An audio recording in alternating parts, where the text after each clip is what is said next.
Hello, how are you, my students? Today we proceed with our subject which known as literature in English. So if you started to follow me with those sessions which we did on the previous periods, I think we are together about where to have discussed and what we are discussing here. So today we will proceed with a subtopic which known as language and literature. So today we will concentrate much looking about language and literature. So just try as much as you can to be very careful to listen to what you are going to discuss on today. That's why there are some issues which are prepared to you, and I think you will be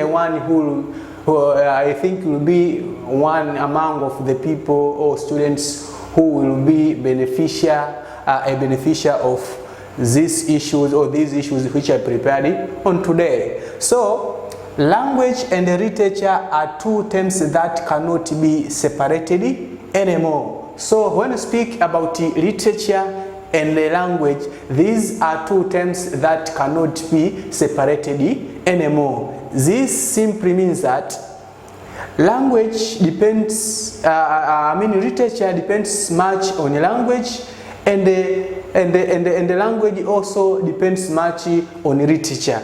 And if we can trace back about where we started on the first period, we have discussed a lot about the meaning of literature. So when we were discussing about the definitions of literature, we discovered that any literary work must use language. So due to that, make us to say that these two terms cannot separate it anymore, because each one depends another one.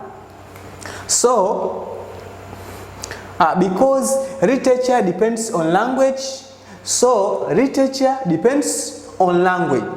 Literature depends on language. That's why let me remind you that when we are speaking about the meaning of literature, we said that is any literary work, it is any work of art that uses artistic language. So if we use artistic language, it simply means that literature cannot separated more with language. And that is one among of criteria that make literature to be different with other work of art. So therefore literature and the language relates as follows. So the following now which we are going to discuss are the similarities between literature and language. So these are similarities. So in Kiswahili we may say that mfanano kati ya fasihi na lugha. So how these two terms make to be similar? This simply means that language and literature sometimes play the same role. So sometimes they play the same roles. So let us go directly to see those similarities between language and literature. Language is a tool of communication through which people in the society communicate. Literature to each other. So when we speak about language is a tool of communication, we know when we speak about language, it is a tool of communication which in most of societies do use when they are communicating themselves in their communication. So through which people do communicate literature to each other. So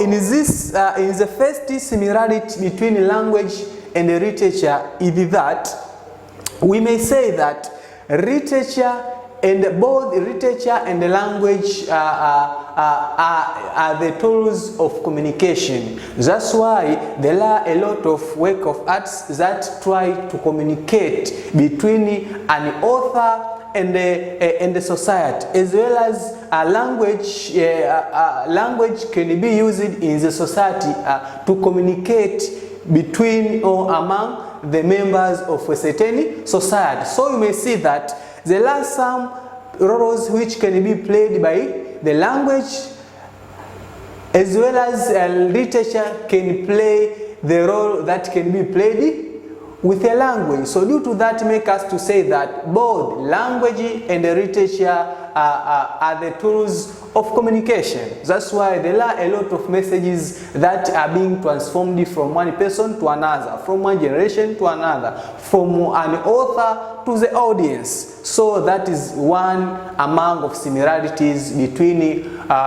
literature and the language.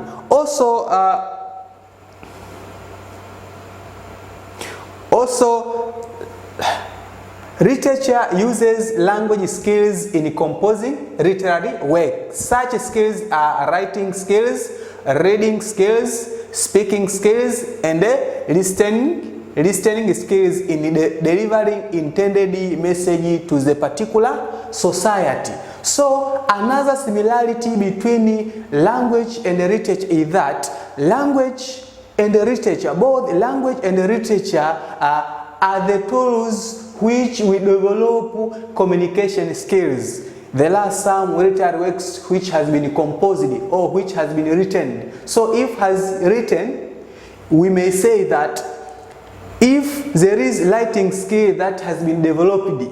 Also there are some literary works which need people to listen. So when people are listening several songs, they trying to develop a communication skill that is known a listening skill. So also there are some literary works which we watch by using our normal eyes. So here we may see that there are a lot of communication skills that can be played by a language when you can trace back on literature do the same. So due to that, make us to say that literature and the language are the tools which help us to develop language skills or communication skills. I mean listening skills, speaking skills, writing skills, and the reading skills. So these are 4 communication skills that can be played by a literary work or by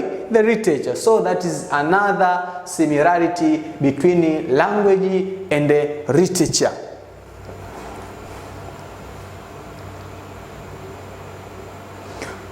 Also another similarity, literature elements such as fables, legend, myths, anecdotes, sayings, and others are expressed through language. So there are a lot of elements of literature which are being transformed from one person to another by using language. So that is make us to say that literature does the same functions that can be done by the language. So and this can be proved in here as there are several examples which have been picked here, so as to show that those elements of literature which are fables, legend, myths, anecdotes, sayings, and other are expressed through language. So that makes us to say that there are a lot of stories which can be narrated by senior people or old people to the young children. To the young children. So due to that, you cannot narrate any kind of story or any kind of sayings without using language. So due to that, it is simply means that literature and the language sometimes do the same roles. So that is another similarity between literature and the language. Also, language is a part of people's culture. Hence, social realities aspect, language is a part of people's culture. Hence, social cultural aspects that are transmitted in literature should use language. So language also is one among of element of culture. If we want to know a particular culture of a certain society, we may use or may determine by using a language which they use. So even literature uses language, so we may say that language can be used as a part of expressing the culture of a particular society. Also, literature, any kind of literature, when can be composed, there are some of cultural issues which can be picked on that literary work, and that try to show a different cultural practice which are being done by certain society. So due to that, you may see that language is one among of element of culture. So we can know the certain culture, we can know culture of a certain society by looking the language which they use. So even any kind of literary work uses language. So if any kind of literary work uses language, it can help us to know that this society or this particular society tries to use this language. So if we can know that these are the people who speak Kimakonde, or this is a particular society which speak any kind of language, it can be English language or Kiswahili, and among others languages. So that is another similarities which can be played by both literature and the language. So we may know the cultural aspect of a certain society by looking their literary works which are correlated at a certain society. Also, we may know a particular society about their culture due to a language which they do use in their communication. So that is another similarity between language and literature.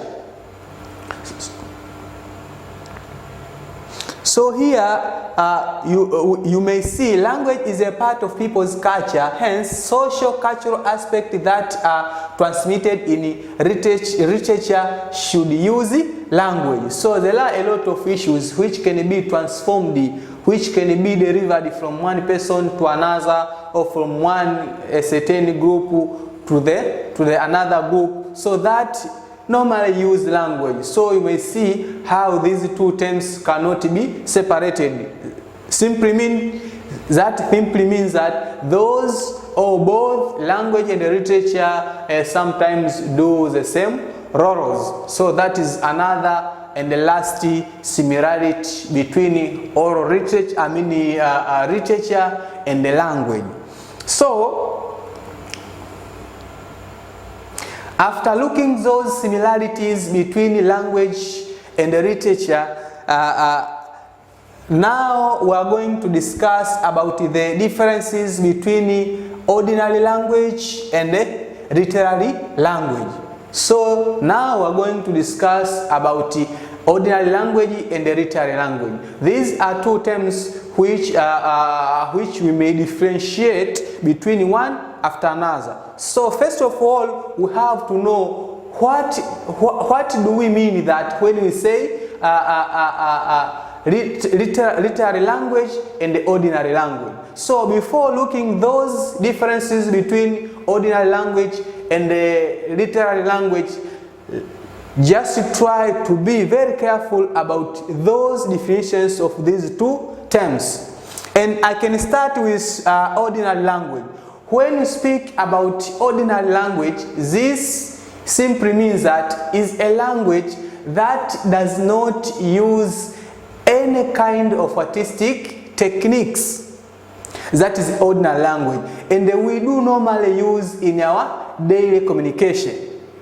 So if we want to know that this is ordinary language, you have to find out if that language does not use any kind of literary techniques or artistic techniques.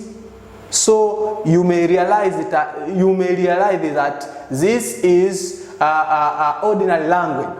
And also, when you speak about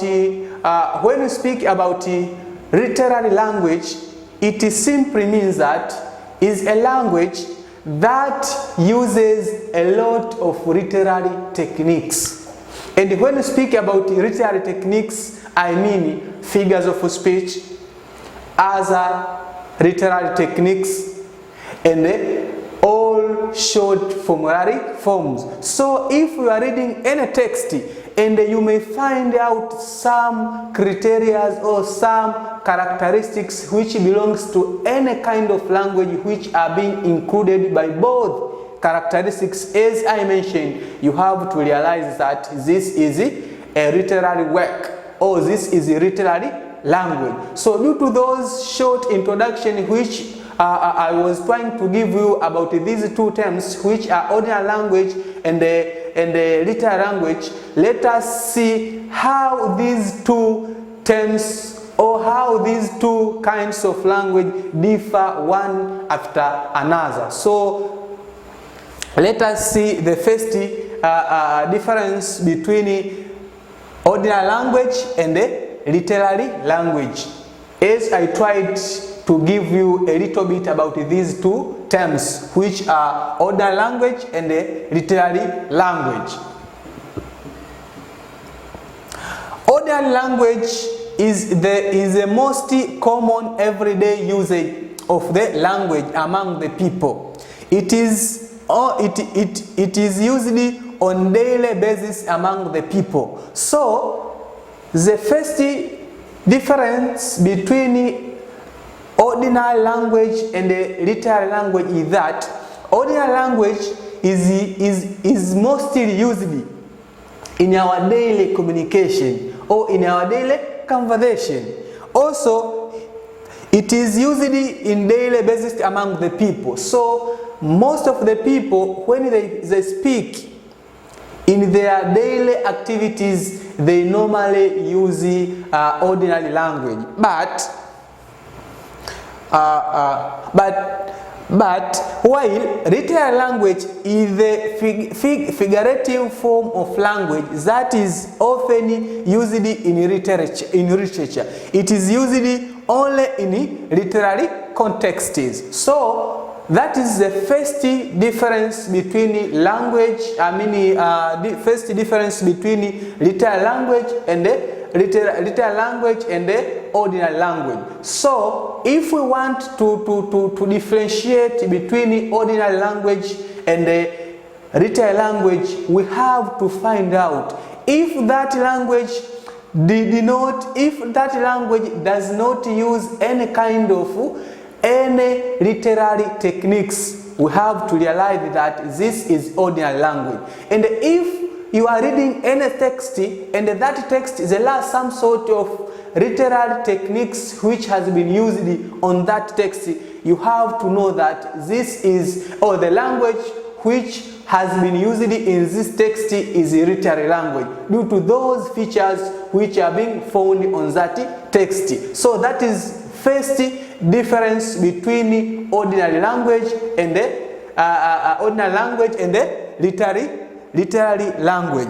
That's why literary language use figurative forms like hyperbole, simile, metaphor, personification, imagery, symbolism, synecdoche, and among others. I think those are figures of speech which we are going to discuss on the next session. Is only usually in context. So the point which you have to take here or to note down is that literary language is used only in literary contexts. So any place where there is correlation between literary work, so literary language can be used on that context.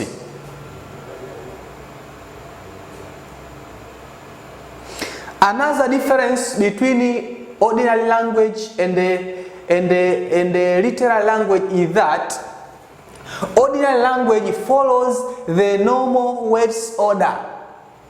Ordinary language follows the normal words order. In bracket, we may say that syntax.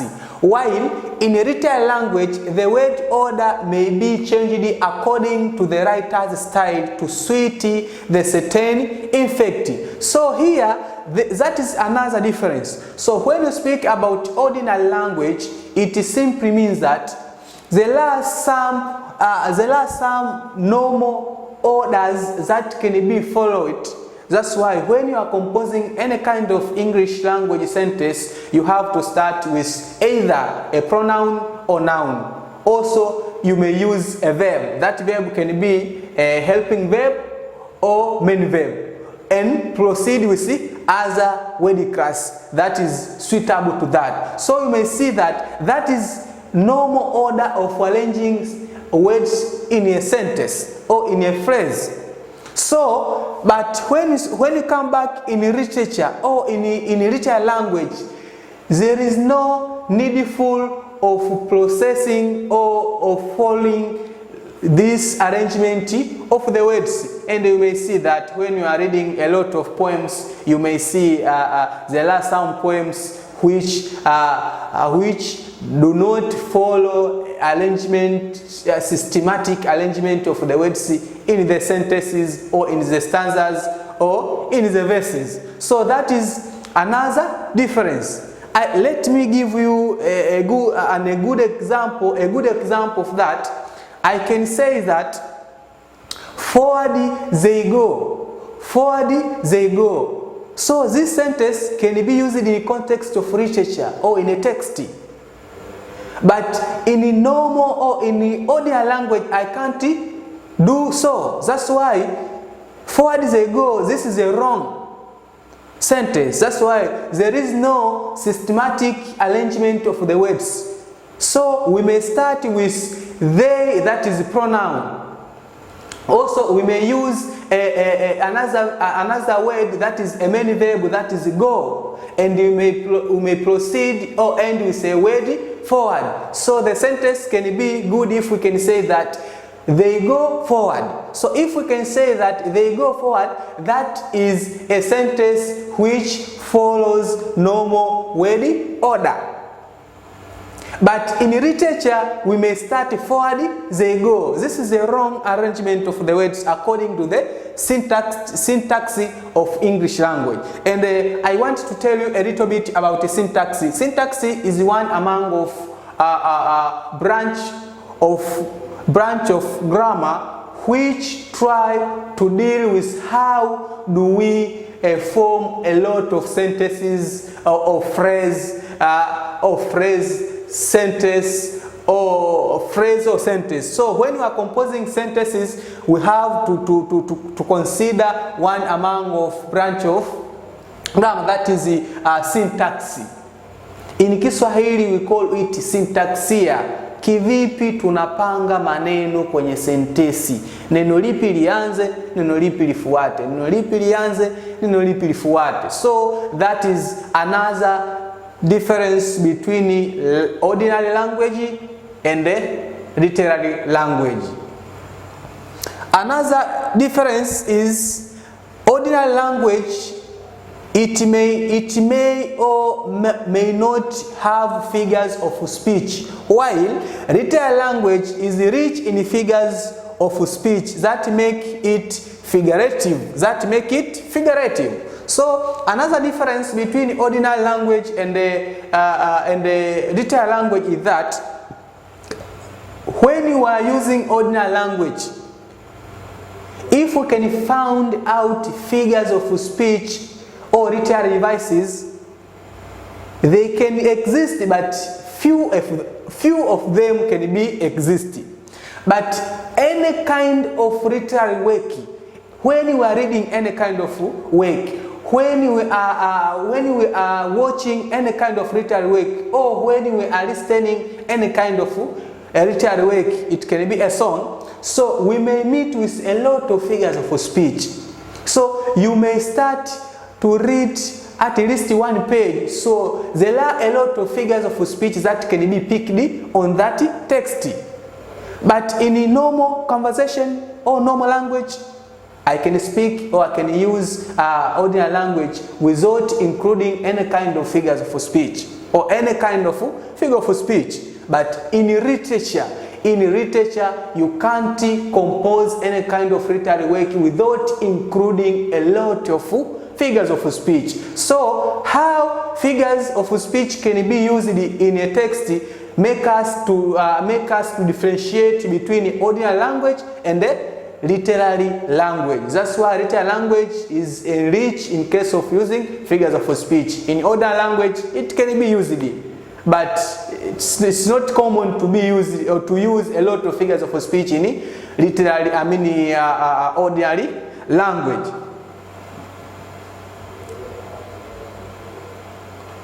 Also, another difference is ordinary language is straightforward and thus easy to understand the meaning conveyed. While literary language, its form is difficult for the ordinary man who does not know the literary techniques to understand meaning. It may have 2 or more layers of meaning. So another difference between the ordinary language and the literary language is that most of words which can be picked in ordinary language, a lot of people can understand it. That's why the basic meaning of those words which are being included at any sentence, are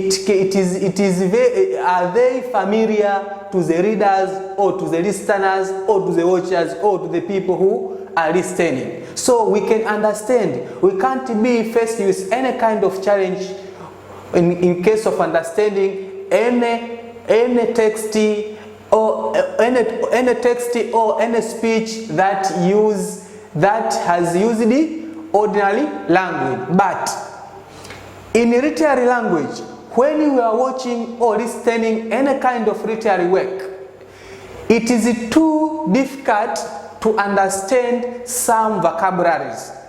It is too difficult to understand a lot of expressions that have been picked on that literary work. So, due to that, make these 2 languages, which are ordinary language and the literary language, to be differ one after another. That's why you have to be familiar with the words which have been used in literary work. That's why in ordinary language we can understand a text by considering the basic meaning of those words. But in literary language we can't do the same.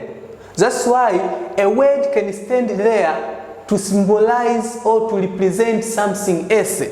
So if we don't know a something else which has been targeted by an author, it can be difficult to you to understand that word or that sentence or that expression or that statement. So that is another difference, or that is another issue which makes these 2 languages to differentiate or to be differ one after another. And I can give you an example of this. So I can use a word,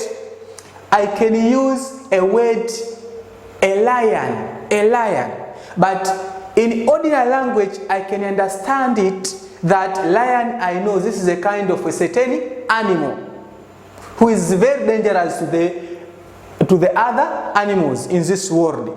So we know that when you speak about animal, I think even you yourself, you know when you speak about a lion.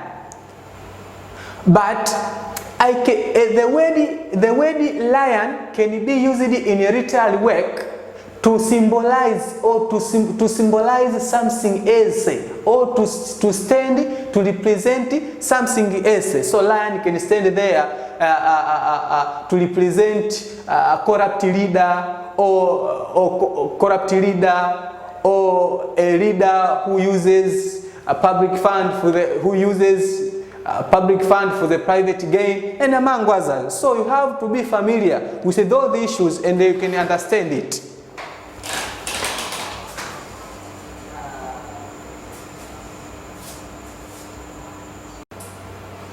So if we want to understand any text if